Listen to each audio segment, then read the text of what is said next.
حضور صلی اللہ علیہ وسلم کے پاس ایک مہمان آ گئے رات کے وقت میں. جب وہ آئے تو حضور نے پوچھا کھانا کھانا ہے؟ تم نے کہا کھانا ہے. جھوٹ اور بھوک کو جمع کرنا منع ہے. کہا جی کھانا ہے. تو حضور صلی اللہ علیہ وسلم نے فرمایا ازواج مطہرات کے گھروں میں پتہ کرو کچھ ہے.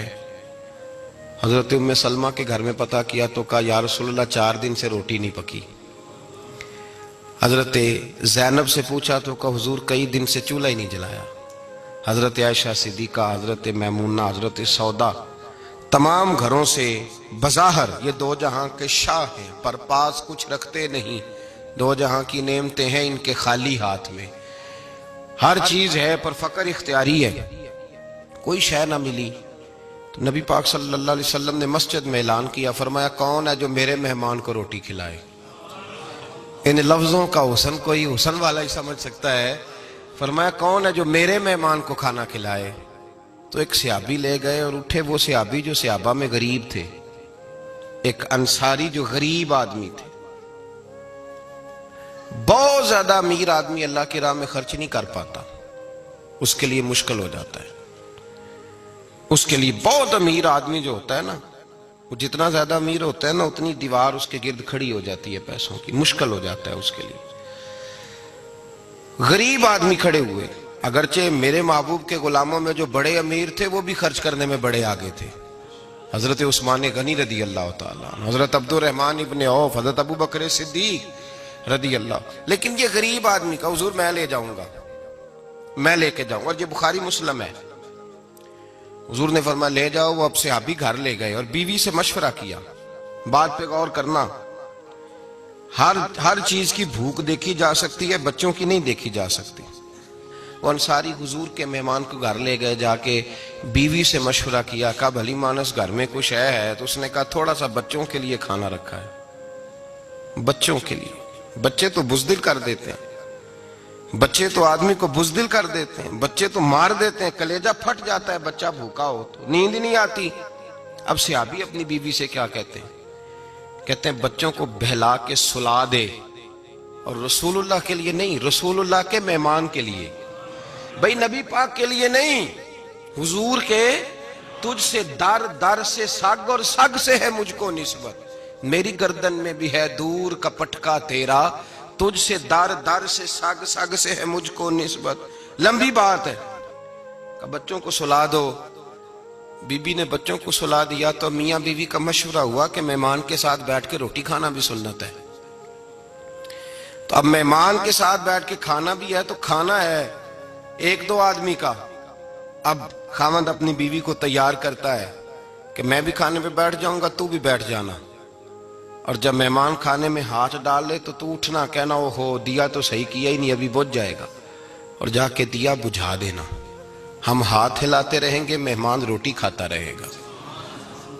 اور یار اس درد کو، اس کیف کو سمجھو. گھر میں بچے بھی بھوکے، بچوں کی ماں بھی بھوکی، بچوں کا باپ بھی بھوکا. دسترخوان پہ روٹی لگ گئی، روٹیاں چون ڈالی.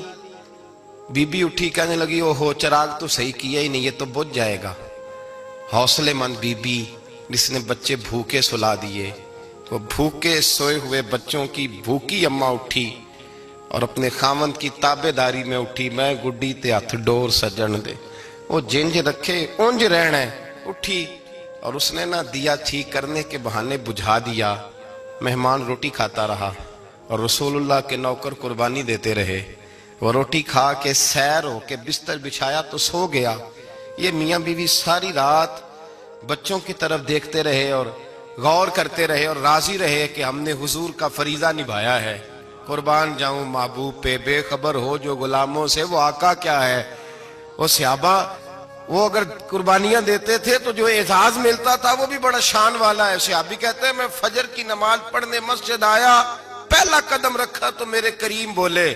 حضور نے فرمایا رات جو تو نے اور تیری بیوی نے عمل کیا ہے خدا کو بھی بڑا پسند آیا ہے، محمد مصطفیٰ کو بھی بڑا پسند ہے. اور پھر ایک لفظ اور ہے حدیث میں، ایک روایت میں کچھ جملے اور بھی ہیں. حضور نے فرمایا جب تو اور تیری بیوی رات مہمان کے ساتھ ایثار کر رہے تھے نا تو عرش کا مالک تمہیں مسکرا مسکرا کے دیکھ رہا تھا. رب تمہیں دیکھ کے مسکرا رہا تھا، رب تمہیں دیکھ کے مسکرا، تر دامنی پہ شیخ ہماری نہ جائیے، ہم دامن نچوڑ دیں تو فرشتے وضو کریں۔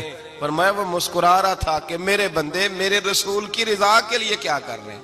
اور صاحب دیکھو، نبی پاک کے لیے نہیں، خاندان کے لیے نہیں، خاندان نبوت کے لیے نہیں، حضور کے نہ سمجھیں یار، اس پہلو کو سمجھیں، نبی پاک کے بریلی کے امام بول پڑے، فرمانے لگے تجھ سے در، در سے سگ، سگ سے ہے مجھ کو نسبت، تجھ سے در، در سے سگ کتے کو کہتے ہیں فارسی میں۔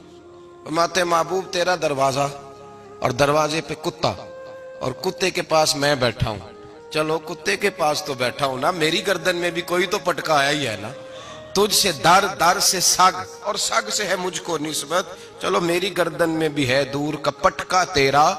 قرآن مجید بول اٹھا، رب کریم نے فرمایا حبیب یہ تیرے غلام وہ ہیں کہ وَيُقْصِرُونَ عَلَىٰ أَنفُسِهِمْ وَلَوْ كَانَ بِهِمْ خَصَاصَةٌ، فرمایا ان کا حال یہ ہے کہ جس چیز کی شدید حاجت ہوتی ہے وہ بھی اپنے بھائیوں پہ قربان کر دیتے ہیں، وہ دے دیتے ہیں تیرے نام پہ۔ جب مکے والے مدینے آئے، انصار مدینہ، تو میرے مصطفیٰ کریم نے فرمایا نہ تمہاری نسلیں ایک ہیں نہ قبیلے ایک ہیں، لیکن تمہارا نبی ایک ہے، تمہارا رسول ایک، خدا ایک، کتاب ایک، تمہارا میری وجہ سے رشتہ ہے، چلو اپنے بھائیوں کے ساتھ احسار کرو، چلو احسار کرو۔ اگر کسی کے 2 مکان تھے تو اس نے ایک اس کو دے دیا جو مکے سے آیا تھا، 2 باغ تھے تو ایک دے دیا، کسی کے پاس ایک تھا تو آدھا بانٹ کے دے دیا، ہر چیز تقسیم کر دی۔ حالات بدل جاتے ہیں، حالات بدل جاتے ہیں، تلک الایام نداولها بین الناس، اللہ لوگوں کے درمیان دن بدل دیتا ہے، حالات بدل گئے، بڑا مال غنیمت آیا، بنو نزیر کا علاقہ فتح ہوا تو میرے رسول پاک صلی اللہ تعالی علیہ وسلم نے انصار مدینہ کو اکٹھا کیا، فرمایا بھئی مال اب بڑا آ گیا ہے۔ 2 باتیں، یہاں تو اس طرح کرتے ہیں کہ میں ان کو کہتا ہوں جو مکے سے آئے تھے کہ جتنی تمہاری جائیدادیں باغ انہوں نے لیے ہیں واپس کر دیتے ہیں تمہیں، اور جو مال آیا ہے وہ بھی تم میں سے آدھا آدھا دونوں کے درمیان بانٹ دیتے ہیں، یا جیسے تمہارا دل چاہے، تمہارے مال بھی واپس کرتے ہیں اور جو وہاں سے مال آیا وہ تمہارے بیچ بانٹ دیتے ہیں، یا اگر تم کہو تو یہ مال ان کو دے دیتے ہیں مہاجرین کو، اور تمہیں تمہارے مال واپس مل جاتے ہیں۔ حضور نے پوچھا انصار مدینہ سے، حضرت سعد بن معاذ، سعد بن عبادہ تڑپ کے کھڑے ہوئے، عرض کی محبوبہ میں تو ابو بکر کو جانتا ہی نہیں تھا، حضور مجھے کیا پتا عمر کون ہے، میں کیا جانوں عثمان غنی مولا علی کی عظمتوں کو، محبوبہ میں نے تو تجھے ان کی طرف مسکرا کے دیکھتے ہوئے دیکھا ہے، تیرا جلوہ دیکھا ہے، تجھ سے در در سے سگ سگ سے ہے مجھ کو نسبت۔ یا رسول اللہ صلی اللہ علیہ وسلم ہم سے مشورہ نہ کریں، آپ اس طرح کریں جو جائیدادیں ہم نے انہیں دی ہیں وہ بھی ان کے پاس رہنے دیں، اور جو مال آیا ہے وہ بھی ان میں تقسیم کر دیں، اس لیے کہ ہمیں تو بس اتنا پتا ہے کہ یہ آپ کے غلام ہیں، آپ کے نوکر ہیں، ہمیں اس سے زیادہ کسی چیز کے کوئی غرض، بس آپ کے غلام ہے، بات ختم ہو گئی۔ حضور خاموش ہو گئے۔ صحابہ کہتے ہیں دیر کے بعد ہم نے کہا فیصلہ ہونا چاہیے، فیصلہ پتہ کیا ہوا؟ حضور نے ہاتھ اٹھائے، کہا اے اللہ میرے مدینے والوں پہ رحم فرما، اے اللہ میرے انصار پہ رحم فرما، اللہ ان کے جذبے قبول فرما۔ بھائی احسار والی زندگی، وہ کیا بات ہوئی کہ میں نے بڑی قربانی دی ہے، اور جب تک تو قربانی نہیں دیتا تو قدر والا نہیں ہوتا۔ جو چیز قربانی سے حاصل ہوتی ہے اس کی قدر ہوتی ہے، جو چیز مفت میں آ جاتی ہے اس کی کوئی قدر نہیں ہوتی، کوئی قدر نہیں۔ میں اکثر سوچتا ہوں کہ حضرت خواجہ اجمیری کے خلیفے اجمیر میں بھی تو ہونے چاہیے تھے نا، لیکن ان کے خلیفے اجمیر میں نہیں ہوئے، دلی میں ہوئے۔ تو میں سوچتا ہوں دلی والوں کے خلیفے دلی میں ہونے چاہیے، لیکن دلی میں نہیں ہوئے، پاک پتن میں ہوئے، تو پاک پتن والوں کے یہاں ہو جاتے۔ وہ اس لیے کہ قربانی جو دیتا ہے نا، جو دور سے چل کے آتا ہے وہ قربانی کرتا ہے، قربانی دیتا ہے، اس کو قدر زیادہ ہوتی ہے۔ ہم نے کسی شے کے لیے کبھی قربانی نہیں دی، نہ دین کے لیے، نہ قرآن کے لیے، نہ مسجد کے لیے، نہ شیخ کے لیے، نہ طریقت کے لیے، قربانی تو ہے ہی نہیں۔ تو جو شے مفت ملتی ہے اس کا نہ مزہ آتا ہے نہ قدر ہوتی ہے۔ جو چیز قربانی کر کے لیتے ہو نا، قربانی کر کے، اس کی قدر ہوتی ہے۔ کسی لیے کہا تھا کسی درویش نے، اس نے کہا تھا قدر نبی دائے کی جانن دنیا دار کمینے، قدر نبی دا جانل واگے سو گئے وچ مدینے. ان سے پوچھو نا، ان سے پوچھو ان حضرات کو کتنی قدر تھی. قربانی اپنی زندگی میں دینا سیکھیں. ایک ہوتی ہے بندے کی ذاتی خواہش، اس کو کچلنا بڑا مشکل ہوتا ہے. قربانی بڑی ضروری چیز کا نام ہے، اور جو قربانی دینا سیکھ جاتا ہے وہ بچ جاتا ہے.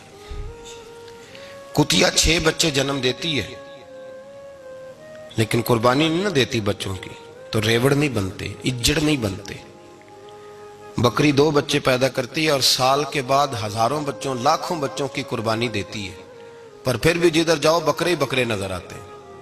جو قربانی دینا سیکھ جاتا ہے نا، یزید نے کوئی قربانی نہیں دی، اس لیے کوئی شخص بھی کھڑا ہو کے نہیں کہتا، حالانکہ 14-15 بیٹے تھے یزید کے، کوئی بھی کھڑا ہو کے نہیں کہتا میں اس کی نسل میں سے ہوں. امام حسین نے ساری قربانی دے دی. ایک زین العابدین بچے تھے، پوری دنیا میں اللہ نے سید عطا فرمائے ہوئے ہیں. جو قربانی دینا سیکھ جاتا ہے وہ بچ جاتا ہے. ہم نا قربانی کیا، ہمارے پاس تو اضافی شے ہے وہی دینے کو تیار نہیں. جب آپ تیار ہی نہیں تو سودا ہی نہیں کر، آپ نکلے ہی نہیں میدان میں تو حاصل کیسے ہو؟ حصول تو تب ہوگا نا جب آپ کوئی انویسٹمنٹ کریں گے. تو آپ انویسٹ ہی نہیں کر رہے تو بھائی آپ نے پودا ہی نہیں لگایا تو پھل کیسے ملے؟ قربانی نہیں دی تو وہ درجہ کیسے ملے؟ اس کے لیے تو قربانی ضروری ہے. اب تمام صحابہ کی زندگی پڑھ لیں، حضرت ابو بکر سے لے کر حضرت بلال تک، یہ سارے قربانی والے ہیں.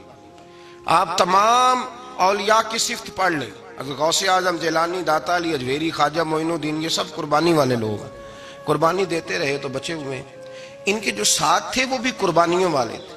قربانی حصہ ہے طریقت کا، قربانی ضروری ہے. اور ہمارے صوفیاء تو کہتے ہیں جس شخص نے تصوف میں آ کے قربانی نہیں دی.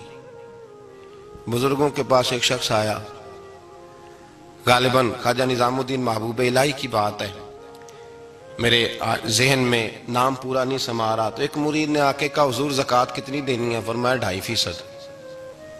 تھوڑی دیر کے بعد حضرت نصیر الدین چراغ دہلوی آ گئے، کہا حضور اللہ کے راستے میں کتنے دینے ہیں؟ فرمایا 50%. ایک ساتھی قریب بیٹھا تھا، اس نے کہا پہلے کے لیے 2.5% کا فتویٰ تھا، اس کو کہہ دیا آدھے دے دے. چند منٹ گزرے تو حضرت امیر خسرو بھی آ گئے.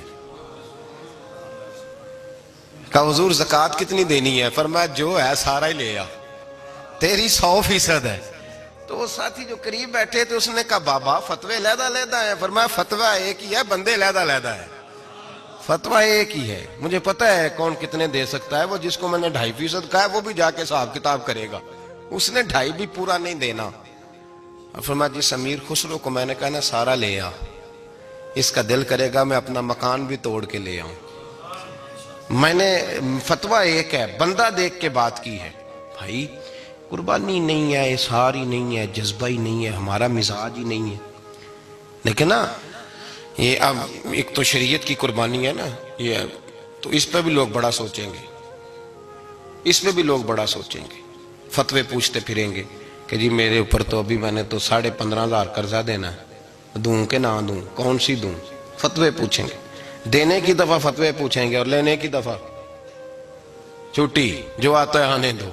کبھی لینے کی دفعہ بھی فتویٰ پوچھنا صاحب کہ یہ مجھے اتنا مال آ رہا لے لوں کہ نہ لوں. وہ لے لیا، قابو کر لیا. جب دینے کی باری آئی تو فتویٰ احصار کرے. اور احصار صفت ہے مسلمان کی، یہ احصار کرنے لگتا ہے تو بچنے لگ جاتا ہے، اس کا فائدہ ہونے لگ جاتا ہے. قربانی دینے لگ جاتا ہے تو بچ جاتا ہے. کسی نے کہا تھا سن اے مسلمان، یہ نقطہ فیض قرآنی میں ہے، عظمت و اسلام اور مسلم صرف قربانی میں ہے. اگر تو جینا چاہتا ہے تو قربان ہو، اپنے مزاج میں قربانی. اور ایک عیسائی اسکالر تھا امریکہ کا، صرف ایک حدیث پڑھ کے مسلمان ہو گیا، کلمہ ہی پڑھ گیا. حدیث کیا ہے؟ جنگ یرموک ہے. تو 7 صحابہ زخمی ہیں، چور چور زخموں سے لیٹے ہوئے، گرمی بڑی شدید ہے. العطش العطش، پیاس پیاس پیاس پکارے ایک صحابی. ایک آدمی دوڑا دوڑا آیا، پانی کا برتن ہاتھ میں ہے، اس کے منہ کے قریب پانی کیا تو قریب ایک اور زخمی نے کہا میں بھی پیاسا ہوں. زخموں سے چور چور شخص نے میدان میں پڑے ہوئے آدمی نے کہا یار پہلے اسے پلا دو، وہ زیادہ پیاسا ہے. وہ کہتا ہے میں جب اس کے پاس گیا، اس کو پانی دینے لگا تو ایک آدمی قریب سے اور بولا یار میرے تو زبان پہ زخم ہے، دوڑ کے آؤ، بڑی پیاس ہے۔ کہتا میں نے پانی کا کٹورا اس کے قریب جو کیا تو چوتھا بول پڑا۔ اس نے کہا ادھر لے جاؤ یار، میرا گزارا ہو جائے گا، کام چل جائے گا۔ وہ کہتا پانچواں بول پڑا تو چوتھے نے انکار کر دیا، میں نہیں پیوں گا، پہلے اس کے پاس لے جاؤ۔ کہتا حد ہو گئی۔ ساتویں تک میں آیا، اور جب میں ساتویں تک آیا تو پہلے نے پھر چیخ ماری۔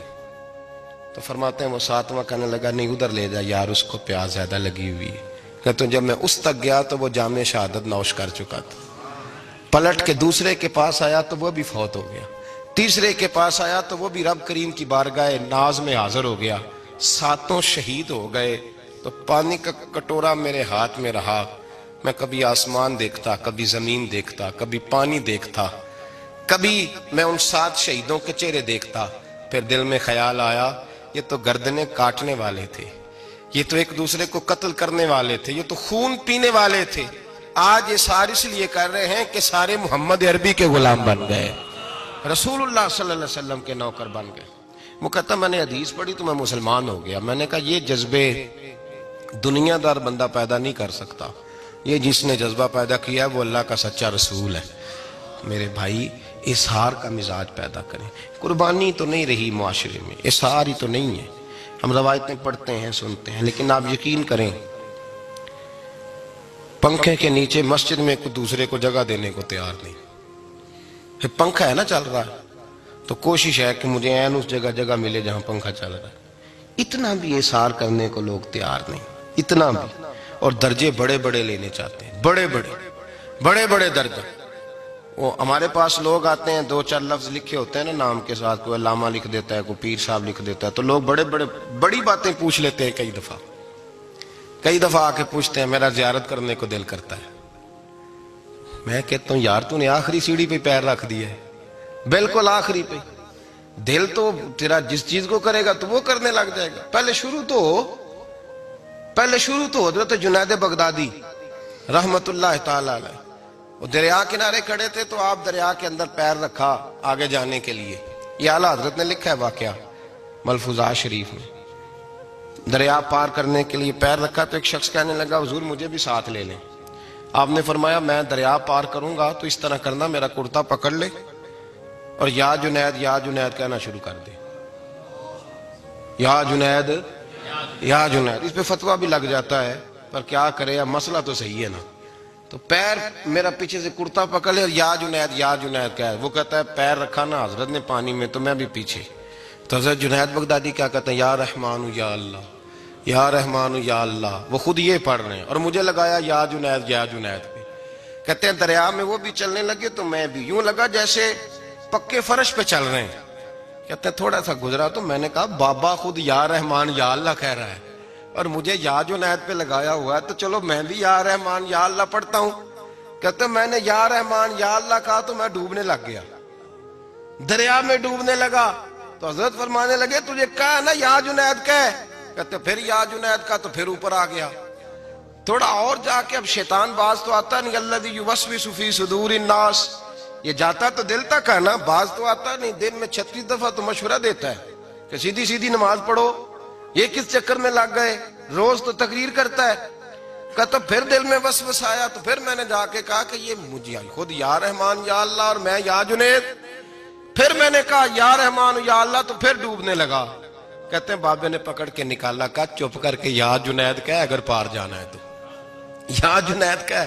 کہتے کنارہ آ گیا تو میرے دل میں خود ہی تھی، وسوسہ تھا کہ بابا تو یا رحمان یا اللہ کہے تو ترے، میں کہوں تو ڈوبے۔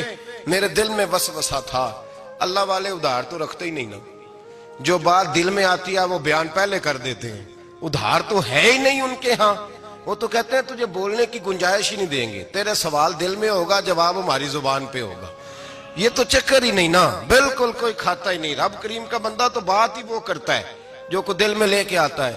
فرماتے ہیں جیسے ہی میرے دل میں یہ وسوسہ تھا، حضرت جنید بغدادی رحمت اللہ تعالی علیہ باہر نکل گئے تو پلٹ کے میری طرف دیکھا اور مسکرا کے فرمانے لگے بیٹا جنید تک تو پہنچ لے، اللہ تو ابھی بڑی دور ہے، ابھی جنید تک تو پہنچ جا، ابھی تو جنید تک نہیں پہنچا، ابھی تو میرے تک تو پہنچ جا، اللہ تو ابھی بڑی دور ہے، تو ڈائریکٹ ہی وہاں تک جانے لگا ہے۔ شروع تو ہو ابھی، تو یہاں لوگ سیدھا ہی آ کے کہتے ہیں زیارت کرنی ہے۔ مجھے ایک صاحب کہنے لگے جی میں نے ایک پیر صاحب کے بارے میں سنا ہے ان کی بیعت ہوتے ہی بندے کو نبی پاک کا دیدار ہو جاتا ہے۔ میں نے کہا ٹھہر جا ذرا، اس کو بھی کہہ بریک پہ پیر رکھے، بیعت کرتے ہی دیدار ہو جاتا ہے؟ یہ کوئی لوٹ سیل ہے؟ زندگی گزر جاتی ہے انسان کی، مر جاتا ہے، اور جس کو حضور کا دیدار ہو پھر بچ جائے، پھر قائم رہے، پھر اس کی زندگی نہ بدلے، پھر اس کا دنیا سے کوئی تعلق رہ جائے۔ یہ پوچھ ابو بکر صدیق سے جنہیں دیدار ہوا تھا، جب دیدار ہوا تو یار رہا ہے، باقی کوئی شے بھی نہیں رہی، پھر محبوب رہے اور کچھ بھی نہیں بچتا۔ تو وہ کس طرح کا ہے جو دیدار بھی کراتا ہے اور پھر کہتا ہے جاؤ دکان بھی کھول لو جا کے؟ یہ کیسی بات؟ وہ ایک منزل ہے، وہ اپنی جگہ پہ آ کے آتی ہے، اور یہی بہتر ہے کہ پردوں میں وہ پردہ پوش رہے۔ وہ اگر پردے اٹھا دے تو کسے ہوش رہے؟ پھر مشکل ہو جاتا ہے معاملہ، مشکل ہو جاتا ہے۔ تو بھائی یاد رکھیں، قربانی دینا سیکھیں، اثار کرنا سیکھیں، اور صفر سے شروع کریں۔ زندگی میں ہم لینے کے چکر میں پڑ جاتے ہیں تو نقصان اٹھاتے ہیں۔ عقل کے گھوڑے کم دوڑائیں، محبت کے ساتھ عمل زیادہ کریں، دماغ کا استعمال کم کریں اور عمل زیادہ کریں، زیادہ عمل کریں، ورنہ شیطان تو نماز بھی نہیں پڑھنے دے گا۔ وہ تو کہے گا کہ جناب چلو ٹھیک ہے اللہ نے معاف ہی کر دینا ہے نا، وہ تو کچھ بھی نہیں کرنے دے گا۔ دماغ کا استعمال کم کریں اور عمل زیادہ کریں، جد و جہد زیادہ کریں، اظہار کریں، قربانی کریں، اپنی زندگی میں کریں، کسی کے لیے کچھ اظہار کریں، کسی کو کچھ دیں۔ یہ جو ہم اولاد کے لیے قربانی دیتے ہیں نا، تو یہ قربانی نہیں ہوتی، یہ لالچ ہوتا ہے، یہ سودا ہے۔ پتہ ہے آپ کو، یہ سودا ہے۔ ہم بچپن میں ان کی خدمت کریں گے، یہ بڑھاپے میں ہماری خدمت کریں گے، تو یہ تو تجارت ہے، یہ کوئی اصول نہیں۔ میرے بچے بڑے ہو گئے تو مجھے خیر صلی اللہ، یہ تجارت ہے بھائی، یہ تجارت ہے، یہ قربانی نہیں، تو تجارت ہے۔ یہ آپ جو کر رہے ہیں یہ تو کمیٹی ڈال رہے ہیں آپ، اور چونکہ نیت یہ ہوتی ہے خدمت کی، تو پھر نصیب والوں کو خدمت ملتی ہے، قسمت والوں کو ملتی ہے۔ ورنہ بچے کہتے ہیں ابا جی ٹھیک ہے آپ نے ہماری خدمت کی، تو سارے کرتے ہیں، آپ نے کو نوکی تھوڑی کی ہے، چھٹی آپ وہاں بیٹھیں، چائے ملے گی وقت پہ پہنچے گی، لیکن آپ مداخلت نہ کریں کسی چیز کے اندر، تجارت نہ کریں، اظہار کریں، قربانی کریں۔ ہمارے صوفیاء یہ کہتے ہیں اولاد سے بھی توقع نہ کرو خدمت کی، نہ توقع کرو، بس یہ کہو کہ میرا رب مجھے بڑھاپے۔ دیکھیں نا نبی پاک صلی اللہ علیہ وسلم نے دعا مانگی، اے اللہ ارذل العمر ہونے سے بچا، عمر کے اس حصے سے بچا جس میں دوسروں پر انسان بوجھ بن جاتا ہے، دعا مانگ۔ تو یہ لالچ بھی نہ کبھی زندگی میں رکھیں کہ میری فلاں آدمی خدمت کرے گا، یہ لالچ بھی برا ہے، اس پر بھی توجہ نہ کریں۔ اپنی دنیا آپ پیدا کر اگر زندوں میں ہے، سر آدم ہے، ضمیر کن فکاں ہے زندگی، یاد رکھیں۔ ہوش آنے سے لے کر اپنا یہ ذہن بنا لیں کہ میں آج سے اپنے آپ کو خود چلاؤں گا، میں سایہ دوں گا، بھکاری بن کے کبھی کسی سے سہارا مانگوں گا نہیں، سہارا دیں، کسی کے لیے قربانی دیں، اظہار کریں، جد و جہد کریں۔ جو چیز آپ کے بس میں ہے وہ تو ہے، جو بس میں نہیں اس میں بھی کوشش کرنے کی آپ کوشش کریں، تگ و دو کریں۔ قربانی سے انسان سنور جاتا ہے، بن جاتا ہے۔ اللہ تبارک و تعالی ہمیں سنورنے اور بن جانے کی توفیق عطا فرمائے۔